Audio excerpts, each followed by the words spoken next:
Any other comments or questions we've done? Could you pass it forward to Susan?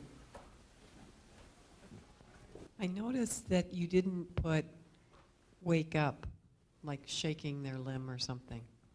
No, well, you don't need to really. I mean, seriously. If they've actually fallen asleep, you may have to actually touch them and shake them gently, but if they generally fallen asleep. These are things that are happening when they are not coming out of trance, either because they don't want it because it feels too good, or because they're finding it a little difficult to reorient fully. So that's what these things are for. If they've fallen asleep, then you do the same thing you do normally when people fall asleep. A little gentle wake up, a little gentle shake or something. Again, same thing as before. We're not talking about shaking them until their head falls off. Just a nice gentle shake, get their attention. It's never happened to me, so I've never had to do it. The only people I've ever had to wake up were friends or family, and I get cruel that way, Where's the ice water?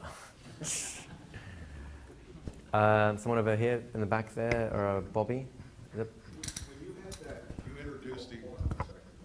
When you introduce the idea of your, let's say, anchor for your touch, according to your sheet back here, where does it fit in at? Is it like after number 1, after number 3, or do you just introduce it anywhere into the arena that you know that you're going to fractionate this person? It depends. Are you doing it as a fractionation maneuver, or are you doing it as a reinduction for the next session? So you're doing it. Well, mainly fractionization is what I'm asking for right now.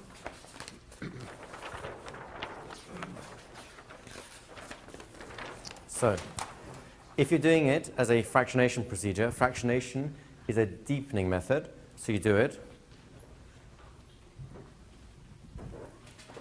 You do it right here, right? Because that's where you do the whole process you see me do. So you induce trance, you get your H+, you induce trance, and then as part of your deepening, you go deeper and deeper. And when we're going to go from 1 to 3, the kind of 3, you open your eyes. When you feel this touch, you'll go deeper and deeper still, right?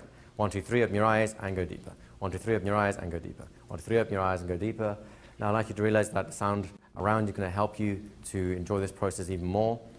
1, 2, 3, open your eyes and go deeper. And the sound of my voice will continue to go with you. The meanings behind them will continue to guide you through this experience. 1, 2, 3, open your eyes and go deeper. So these three things here really fit together as an interlaced thing. Then you do your safety thing, you'll do your work. Now, if you want to do it for the next session, so that you don't have to do all that work again, you do it here. So I'd like you to realize that next time you meet, you'll find it easier and quicker to go into hypnosis. Every time you go into hypnosis, you'll find the experience is quicker to access and you'll go deeper and deeper still. Next time you come to the session and you agree to go into hypnosis, the simple touch on your shoulder will instantly take you to a place as deep or deeper than the one you're in right now. Nod your head if you're okay with that. Nod. Great. Done. Gotcha. So you can do it here or you can do it here, depending on what you're trying to do with it. Next person. Up here, Diane. Since food and drink would indicate bringing them out, would it not be better to go into a trance on an empty stomach or not having eaten before, or does it matter? Well, actually, sometimes eating can help trance because you get that sort of woozy feeling anyway. The only problem with that is if they actually generally fall asleep as a result, right? So I don't feel really strongly about that. I don't think they eat too much because if they're congested, that could interfere. If they need to go to the toilet, it'll interfere.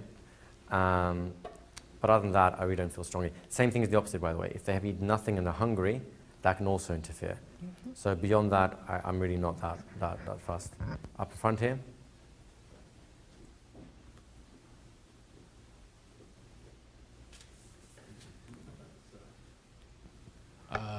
You just made me think about something when you were talking about item number 7. As it relates to at a party or something, is this where you would do your post-hypnotic suggestion? Sure. To make somebody or to have someone do something? A little chicken dance, yeah? Yeah, I guess that would be it. So typically, this is actually a post-hypnotic suggestion. So you're right, this is a post-hypnotic suggestion that you use as a boilerplate to make your life easier. But sure, you put them in here, then you bring them out, and off you go, right? You can also do something called a pre-hypnotic suggestion, which is what you do with suggestibility experiments, stiff arm, eye locks, that sort of stuff. And they can happen before you do the formal trance thing. Remember, this is a formal induction. This is not an informal induction. We haven't actually touched on conversational hypnosis yet.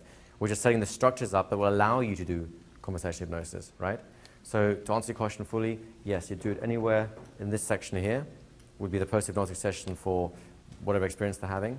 So for example, in parties, I like to do regressions to pleasant experiences, which will be right here. And at the end of that, do the reinduction, self-esteem, and emerging type stuff. Does that answer your question? Yes. Thank you. Any more for any more? Go ahead. You were talking about food and drink as either helping or hindering a trance. What about alcohol? Good question. As a rule, no good. Mostly because it breaks attention. It breaks the ability to concentrate. So if I'm going to be being totally honest about this, a little bit of alcohol can actually help because it can take a little bit of the edge of people that are thinking too much or whatever it is. But beyond, like, say, a glass of wine or something like that, it starts being an inhibiting factor in what you're doing. If you're doing hypnotherapy out of professional practice reasons, if nothing else, if someone comes and has any whiff of alcohol, send them home and say, come back when you're sober. Or don't come back at all, whichever your thing is. And that's partly in terms of being respectful of the process, but also partly because you don't know how much they've drunk, you don't know where they're at, and more than a small amount of alcohol in the system will interfere with the process, and you don't want to start doing that. If nothing else, for state-dependent learning reasons, you do all this great work, but the only way they can feel that good is if they're drinking. You just create an alcoholic. Seriously, that's the structure of alcoholism, right? They drink because when they're drunk, they have access to resources they don't think they can get to when they're sober. That's the only thing that drives the whole behavior, right? So those are the reasons I wouldn't allow it.